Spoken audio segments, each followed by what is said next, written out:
Ó, gente, tá aí o campinho, ó. Esse é um provável Corinthians para amanhã. E percebam, né? Olha a diferença de time do que foi quarta-feira, a quantidade de jogadores novos, do que foi quarta, dos titulares de quarta, só Fagner e Jô. E mesmo assim, Fagner e Jô saindo antes. Descansaram boa parte do jogo. Mesmo assim, o Mantuan entra no segundo tempo. Então, esse é um provável Corinthians. Cássio, Fagner, João Vitor e Raul. E aí, se atentem a isso. Os dois ficarem em São Paulo. Eles devem jogar o brasileiro, devem jogar contra o Palmeiras, João e Raul.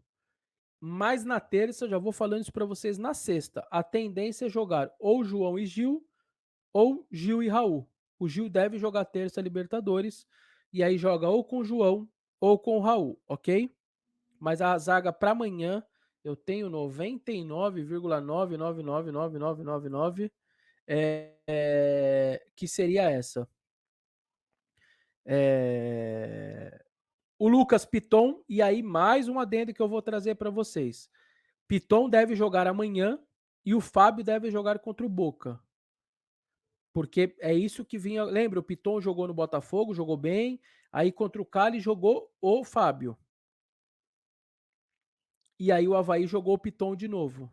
Então eu imagino que vai jogar Piton sábado e Fábio na terça, tá? Essa é mais uma troca meio quase, na minha cabeça, é uma troca quase pronta também. E aí, Maicon, o Maicon, na verdade, aí, a gente meteu o 4-3-3 e ali poderia ser, que eu fui perceber depois também, mas também não tem problema não, Cris. Assim dá para entender, a gente fala aqui. O Maicon pode trazer um pouquinho na frente da zaga, né, como um primeiro ali, e aí o Renato jogar um pouquinho para a esquerda e o Paulinho para a direita, mas o Cris não precisa fazer isso agora. Então, Maicon, Paulinho e Renato, só a composição ali, que na hora visualmente, quem está olhando para o campinho, pensa no Maicon um pouquinho para trás, o Renato um pouquinho para a esquerda e o Paulinho um pouquinho para a direita, tá? É só isso que alteraria, mas é os três. E aí, William na esquerda, Mantuan na direita e Jô na frente. Por que eu coloquei Mantuan e Jô? Primeiro que eles estavam jogando de titular, segundo que eles jogaram menos tempo já na quarta. Então, já jogou menos tempo na quarta exatamente para ter como jogar no sábado. Então, esse é o time que eu imagino para jogar. Aí o Da Vinci, FF, fala: o Du e o Michael tem que ser titular. Da Vinci, aí eu venho com uma situação que também pode acontecer, que seria qual? Michael e Du, e não o Paulinho, deixando o Paulinho para terça-feira. Como o Palmeiras tem muito contra-ataque, como o Palmeiras joga tentando achar o erro do adversário e saindo no contra-ataque, você ter um Michael e Du para recomposição, na teoria, é melhor do que ter Maicon e Paulinho. O Paulinho, num adversário como o Boca, que vai estar mais fechado, jogando fora de casa, você ter um cara para infiltrar, um cara com muita força ali, ofensiva, como sempre foi o Paulinho, talvez seja mais interessante. Então, eu coloquei aí o Paulinho no time, mas eu quero fazer esse adendo. Por exemplo, ó, Cris trocou aí, ó. Ela pôs Michael, Du e Renato. Poderia ser. Poderia ser. Porque você tem o Palmeiras, um time que o tempo inteiro contra-ataca, você tem dois caras mais jovens, dá esse fôlego para William, para Mantuan, para Renato, com dois caras mais jovens para tentar. O Lucas Tranquilin fala: quem diria a galera pedindo Du no lugar do Paulo? Pois é, Lucas, mas sabe o que é? Característica, né, cara? O torcedor é muito inteligente. Ele entende taticamente, muitas vezes, que um jogador, por mais que ele possa na teoria ou no nome ser até melhor do que o outro, para o time, por exemplo, o Mantuan. O Mantuan é melhor do que o Roger Guedes? Hoje não é.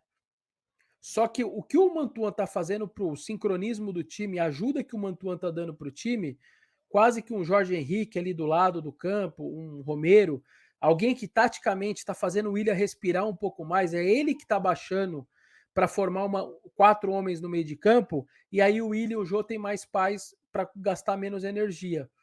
Então, o Mantuan hoje está sendo muito importante no time do Corinthians, porque ele é jovem, ele tem como fazer vai, volta, vai, volta, vai, volta. Ele consegue fazer isso. coisa que outros jogadores não conseguem fazer. Então o torcedor é muito inteligente nessa hora. Parece uma loucura pedir o Duqueiroz no lugar do Paulinho, mas a gente compreende que, taticamente, pensando no adversário, o jeito que o adversário joga, você ter o Du e não o Paulinho não é tanta loucura. Para terça, eu penso invertido. Talvez o Du não seja necessário o Du na terça, mas o Paulinho, com experiência, infiltração, bem fisicamente, jogar contra o Boca, é um cara que guarda aquele ranço de 2013 na cabeça dele. Teve gol anulado, o Paulinho, gente. Do Corinthians, ó, Cássio, Fagner, Renato e Paulinho. Acho que são os 4 que viveram 2013, por exemplo. Para esses 4, vai ser muito importante esse jogo de terça. Remete a uma coisa que tiraram deles. Os outros, eu acho que menos. A não ser uns caras identificados como o Mantuan, já estava no clube, devia estar lá na concentração da base, passando raiva, junto com os outros jogadores, assistindo o Corinthians ser garfado daquela maneira. Mas para esses 4, terça-feira é um negócio muito especial. O Corinthians tinha um time ali tão forte, que era um time para o bicampeonato da Libertadores. E foi retirado esse direito do Corinthians com aquela arbitragem. Então, essa é uma situação que para Renato, para Paulinho, para Cássio, para Fagner, pega para terça. Então, você vai ter um Paulinho terça-feira, já seria muito motivado. Vai ter ele 101% motivado para terça. Fora que, taticamente, talvez seja um jogo mais para ele na terça do que para o sábado, por incrível que pareça.